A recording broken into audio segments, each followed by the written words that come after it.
Sir, जनपद सीतापुर के आचार्य नरेंद्र देव teacher training college में 2 दिवसीय सेमिनार हुआ। आप सर इसमें की नोट हैं, तो सर सेमिनार किया जा रहा है, इसके बारे में सर बताएं। जैसे कि मैंने सुबह जो उद्घाटन सत्र था, उस उद्घाटन सत्र में भी बात की थी कि भारत की जो सरकार है, वर्तमान सरकार, यह चाहती है कि जब हम आज़ादी के 100 बरस पूरे करेंगे तो उस 100 बरस पूरे करने में भारत एक विकसित राष्ट्र बने। लेकिन अभी तक हम जो विकसित राष्ट्र की संकल्पना को लेकर चल रहे हैं, उसके आर्थिक पक्ष पर ज़्यादा काम कर रहे हैं।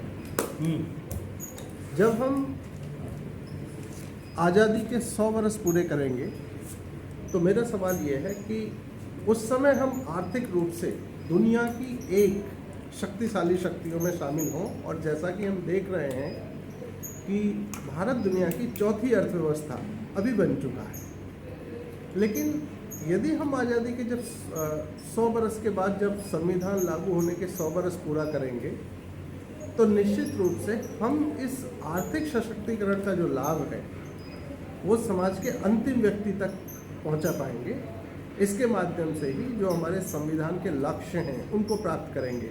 हम राजनीतिक समानता लाएंगे, हम सामाजिक समानता लाएंगे, हम समाज क्षेत्रीय जो असमानताएं हैं उनको ख़त्म कर पाएंगे, हम जो शैक्षिक असमानताएं हैं उनको ख़त्म कर पाएंगे। तो इसमें जो एजुकेशन, जो शिक्षा है, वो बहुत महत्वपूर्ण भूमिका निभाने वाली है, क्योंकि शिक्षा के माध्यम से क्या होता है, हमारी अभिवृत्ति या कहें मनोवृत्ति तैयार होती है कि हम किसी भी चीज़ को किस तरीके से देखते हैं।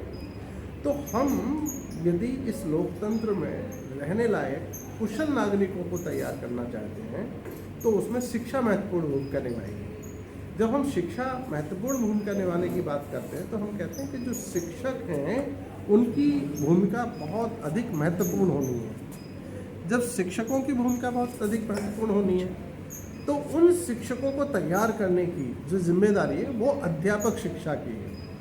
और इस जो सेमिनार है, इस सेमिनार की यदि आप थीम को देखें तो वही है ट्रांसफॉर्मिंग टीचर एजुकेशन फॉर विकसित भारत, कि जो विकसित भारत है उसके लिए हमें अध्यापक शिक्षा में किस तरह के परिवर्तन लाने होंगे। तो उन परिवर्तनों को लेकर ही हम इस चर्चा को आगे बढ़ा रहे हैं।